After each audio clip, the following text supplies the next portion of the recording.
La mer! Enfin, j'y suis!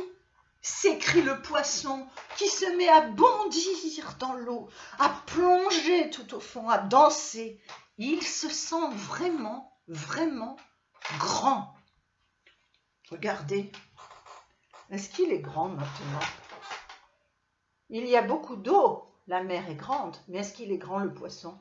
Il est comme avant, mais il apparaît tout petit parce qu'à côté c'est très grand.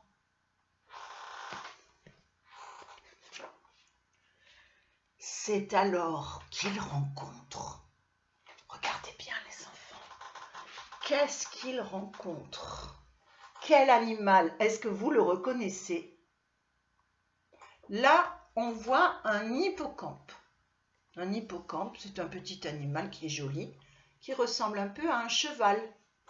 Parce que quand on dit une course hippique, c'est une course de chevaux. Donc, hippique, hippo, hippocampe. Voilà.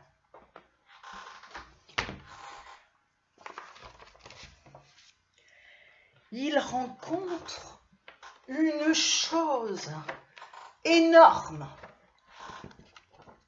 Une chose énorme. Qu'est-ce que c'est cette chose énorme, les enfants? On voit un crabe dans le côté avec ses pinces et ses pattes. Est-ce qu'il a l'air gentil, cet animal? Il s'appelle requin. C'est un requin. Et les requins, ils ont un gros appétit, ils aiment bien manger. Il a bien envie de manger le poisson. Alors, on va voir la suite. Mais regardez comme il est grand, le requin. Vous voyez, j'arrive même pas à le mettre entier devant la caméra. Le requin, il est très très grand. Il est plus grand que le poisson. Alors, je replie le livre. Vous avez vu, c'est un livre très amusant qu'on peut plier. Et je continue l'histoire. Le poisson a juste le temps de se blottir derrière un rocher. Il se met comme ça, il va être tout petit. Pourquoi il fait ça, les enfants? Parce qu'il a peur. Il a peur du requin. Il tremble de toutes ses écailles. Vous savez que les poissons, ils sont recouverts d'écailles qu'on enlève pour les manger. D'ailleurs, on gratte et on enlève les écailles. Il se sent soudain tout petit. Lui qui voulait être grand, il se sent tout petit parce que le requin est énorme. Oh, pourquoi suis-je venu à la mer? Se demande le poisson. Regardez, il s'est caché et il a peur.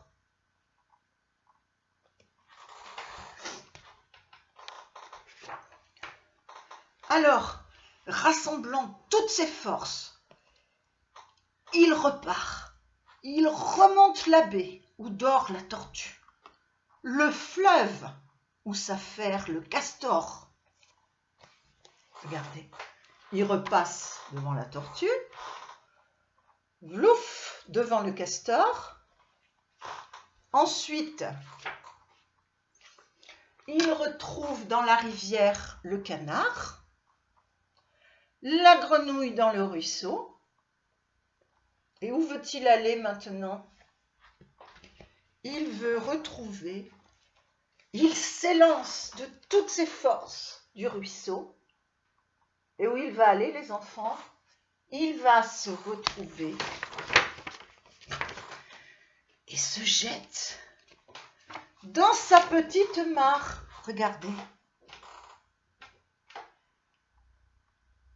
Il retourne dans sa petite mare. C'est comme sa maison.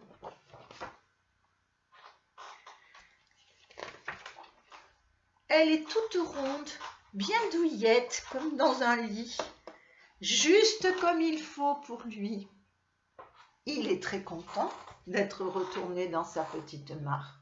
Il a retrouvé ses amis les poissons et maintenant, il est de nouveau heureux.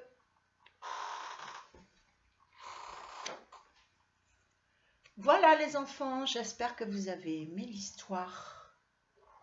Je vais vous en raconter.